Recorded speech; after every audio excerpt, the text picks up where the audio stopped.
Another loss of a legend, metal sues Netflix, and Floor Jansen goes back to her metal roots.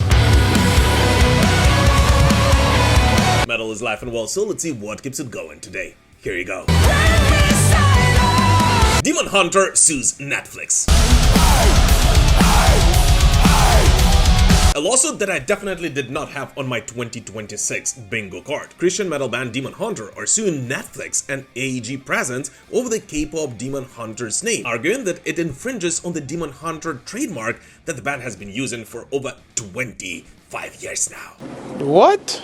And the time for this lawsuit, of course, is not accidental, with K-pop Demon Hunters expanding from an insanely successful Netflix movie into soundtrack albums, merchandise, and now a 150-city concert tour planned for 2027. Demon Hunter are arguing that two brands are now increasingly operating in the same areas: recorded music, live performances, and merch, and even claim that there already has been quite a lot of confusion among consumers. Bro, what are you talking about, man? And so now the band wants the court to stop Netflix from using the name specifically for recorded music, live shows, and merchandise, as well as award damages. And in all honesty, I do understand where Demon Hunter are coming from. Well, names are similar and so on and so forth.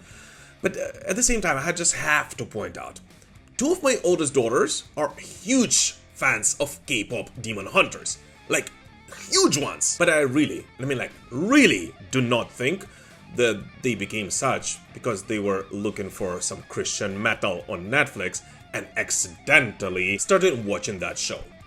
And even more than that, with all due respect to the band, but they look nothing like Rumi, Mira, and Zoe. Yes, I do know their names. They're demons. I mean demons, obviously demons. And here guys, instead of asking you to subscribe to this channel, as I usually do, I would like to remind you about a very special fundraiser campaign that we're doing together with the legendary Judas Priest right now, in which by doing an incredible thing and donating to save lives, you can actually win unique prizes from nobody else but Rob Halford himself. We got a skull bracelet, we got a very cool cross. I've worn all of these, the new Faith Keepers Tour pics, or the little icon that I put in each baggie. This is a Metal God identity bracelet that I had made for me. It's the only one in the entire world. So right this moment, I encourage each and every one of you who is able to do so to please pause this video. Go via the link in the description to this video and prove once again that heavy metal community is one of the most loving and caring communities out there, and do an incredible thing and make Mr. Rob Halford happy in honor of his upcoming 75th birthday. Every single penny that you donate goes to the place that it's intended to. Nothing gets broken down, nobody gets paid for this or paid for that, and you get what's left. No, with Vlad, it's direct. So let's do it again, okay? Let's make this a really big one. Down returns.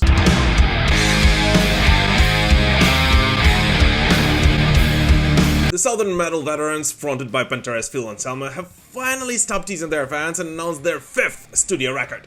The first one in over 2 decades. And so the new Down album, labeled simply Volume 5, will see the light of day on November 20th via Clear Blast Records. And according to Phil Anselmo, this was possibly one of the easiest albums for him to work on, simply because of how positive and light the atmosphere was in the studio during the process of working on it. Which is actually rather surprising, given why there was such a long break between Chapter 4 and Chapter 5 of Down.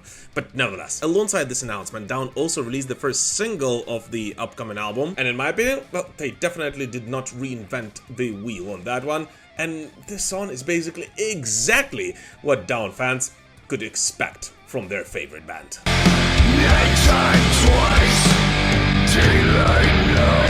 And here, well, since I didn't do that before, I actually would like to encourage you to subscribe to the channel, and also thank all my patrons and all of the YouTube channel members. Guys, it is thanks to you and thanks to everyone who purchases Metal Pilgrim merch that I am able to release these videos for you amidst all the craziness of living in Ukraine.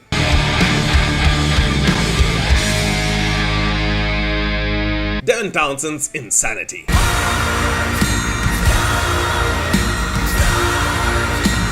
I always say that Devin Townsend is one of the craziest people in metal, but I feel like the following news is too much even for him. As here's the thing, according to Townsend, since his latest work, the orchestral metal opus The Moth, released just 3 months ago, which, just a reminder, was a huge project by itself, but since then he has already written over 100 new songs and got about 5 different projects. 100 new songs! 200,000 units are ready, with 1 million more well on the way. And just in case you have no idea, but Devin Townsend songs are usually not just 4 bars and some party licks. No, those are usually rather complex by themselves and feature masterful arrangements. So the whole fact that he was able to build a system where he finally have gotten super effective, all along continuing performing live with his massive European tour labeled as Metamorphosis, kicking off this September, just once again proves that Devin might actually be one of the few geniuses of the modern metal world. Another tragic loss. Another tragedy, another loss in the world of rock and metal. Legendary ZZ Top drummer Frank Beard passed away on August 17th at the age of 77.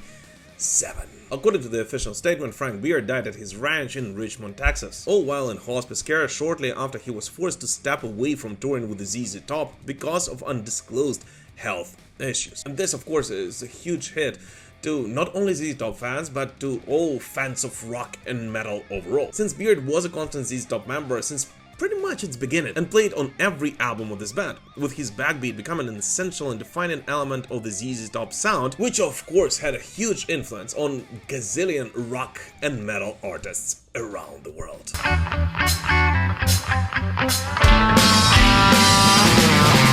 Sadly, after Frank's passing, vocalist and guitarist Billy Gibson remains the only original ZZ Top band member still active in the band, following bassist Dusty Hill's death in 2021. Yet, according to ZZ Top and Bill, Frank Beard's death will not affect their current The Big One tour, with Michael Minohan behind the kit, aside of cancellation of the shows in Salt Lake City and Colorado Springs. And this weekend, ZZ Top actually are set to perform a show in Austin City Limits, one of Frank Beard's absolute favorite venues in the entire world, which according to the band was like a second home to him. And it looks like it will be the best possible way and place for ZZ Top to honor their fallen friend. And once again, there is no even point to discuss how much Frank Beard has influenced the world of rock and metal. So on behalf of all the metal pilgrims around the world, whether you're a fan of ZZ Top or not, once again, doesn't matter at all, we want to issue our condolences to Frank Beard's family and friends, and thank him for the incredible legacy he left behind. And this weekend, let's all just blast ZZ Top as loud as we can, metal pilgrims, so that Frank, Dusty, Lemmy, who was a huge fan of ZZ Top, will all hear it up above.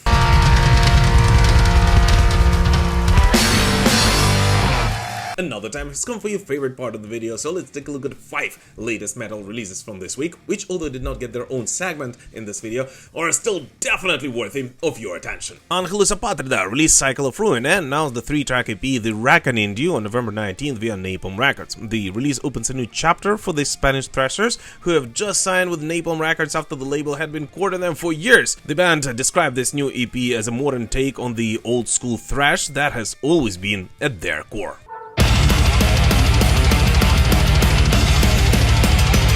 Wolf released Death Satellite, the opening track and the first single from their 10th studio album Hour of the Wolf, due on November 20th via Fireflash Records, while vocalist guitarist Niklas Stalvind says other parts of the record venture towards the edges of the Wolf sound. Death Satellite intentionally contains all of the band's classic elements. With eagles falling dead to the ground. Wolves in the Throne Room released Ghosts Among the Obelisks and announced their new album Estuary, arriving October 23rd. The concept jumps 1,000 years beyond the end of civilization into a world where survivors roam haunted ruins among mutant creatures and open portals, while new post-apocalyptic religions emerge from the wilderness.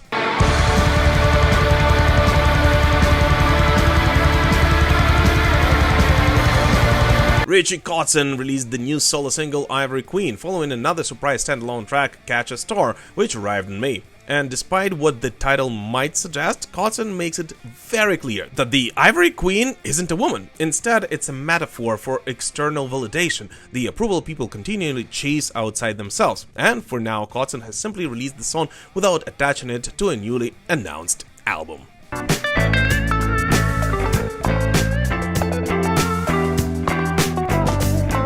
Mystic Prophecy released Robots and announced their new studio album In Metal, due on November 27th via Perception, a division of Rain and Phoenix Music. The band uses the single to question whether humanity can preserve itself in an increasingly technological world. Who is actually making our decisions, and whether it may already be too late. Robots! Yes, we are! Well, since I technically didn't do that before, can I ask you to subscribe to this channel right now if you haven't done so yet? Please? That would actually mean the world to me. The Mid Enslaved.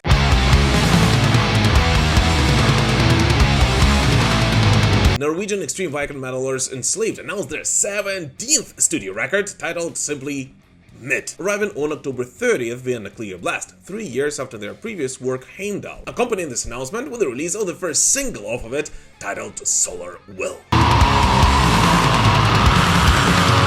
According to guitarist Ivar Bjornsson, the song tells us about the sun as a nurturing and terrifying parent that can grant as well as obliterate life totally. And to celebrate the sun's horrific glory, Enslaved used classic riffs, blistering melodic flares, and John Bonham-inspired drum grooves. And according to the band's bassist and vocalist Grutle Kjelsen, the song invites its listener to embrace contradictory inner forces. Yes. Okay. But nevertheless, yes, the coolest thing is that Enslaved are back, and judging by the first single off of it, well, this album looks to be shaping up as yet another classic installment of that trademark Enslaved sound. And I really hope that it will not live up to its name.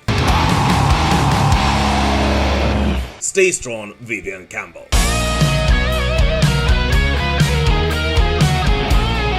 Sad news coming from the Def Leppard camp. Guitarist Vivian Campbell revealed that his cancer had returned. After in June of 2025, he said that he is completely in remission. According to Campbell, the Hodgkin's lymphoma, which he battled since 2013, returned following a donor stem cell transplant, and within a few years he probably will need to do yet another transplant from another donor. But the craziest thing is that Vivian is actually determined for this to not make him step away from his musical career.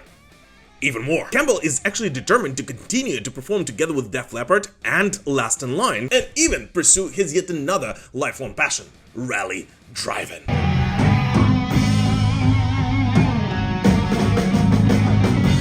And honestly, I just have to say, Vivian, you're such a freaking legend, and your warrior spirit is such an inspiration for millions of people around the world. So I'm more than sure that with such a mindset, you can beat it again. So on behalf of all the metal pilgrims around the world, we want to wish Vivian health and a speedy recovery, and after the next treatment to finally, fully be free of cancer.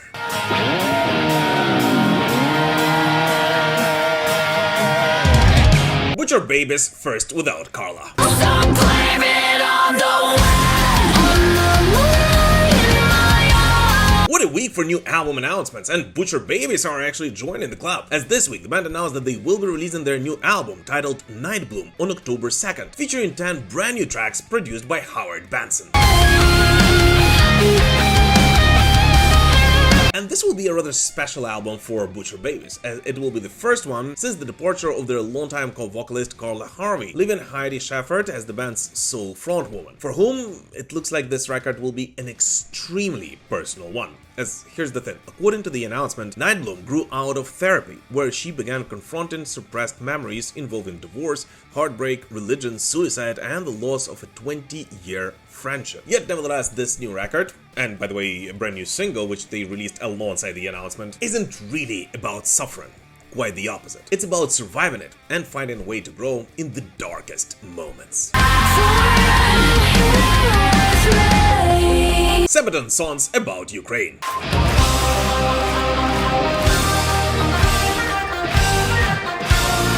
As most of you guys know, this year I was once again able to attend the Rock Imperium festival in Cartagena, Spain, which for the record is simply awesome. And among the headliners there were of course nobody else but Sabaton, whom, by the way, I actually had a chance to see for the very first time ever that night.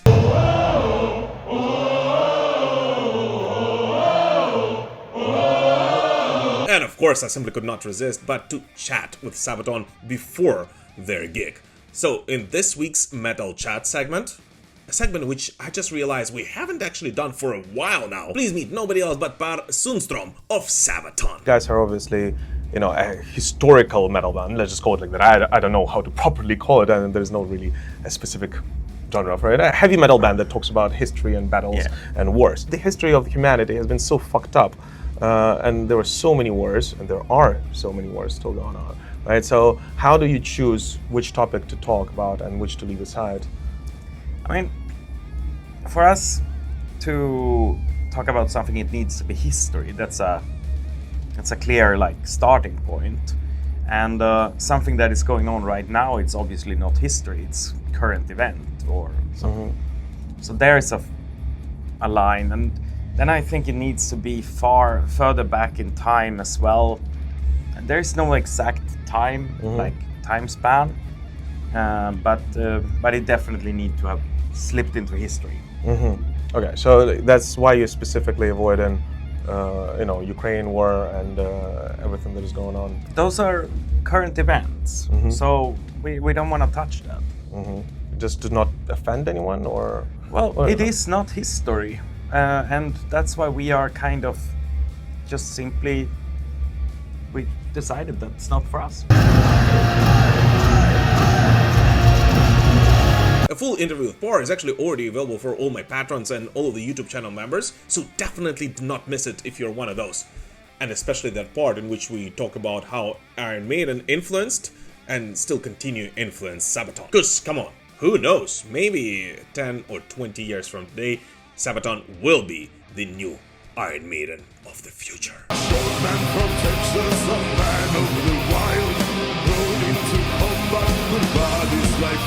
Oh, by the way guys, while we're on topic, please let me know whether you would like me to bring back our metal chat segments onto our weekly metal digests.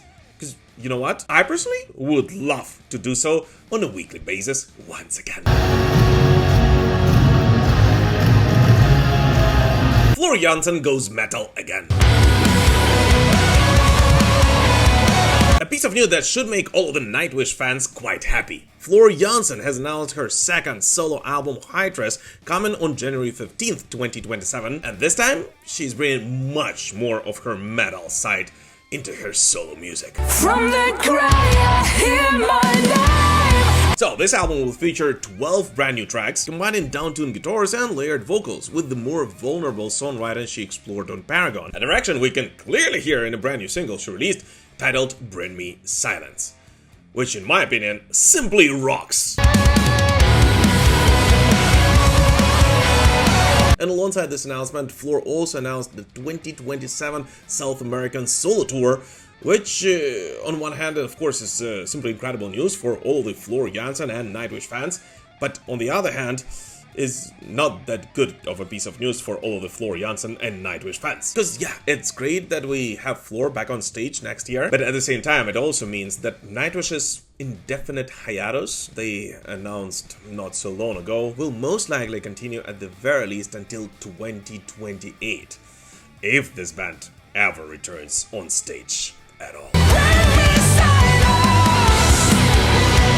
But anyways, what new music did you listen to this week? Please let us know in the comments. As always, thank you so much for watching this video, guys. Please don't forget to like it, comment under it, spread the word about this channel, and subscribe to it, of course, and join our communities on Instagram, X, Threads, Facebook, Discord, and anywhere else you can post content these days. I actually post quite different content on different social media platforms. But most importantly, thank you so much for all your support, and we will prevail. Slava Ukraini!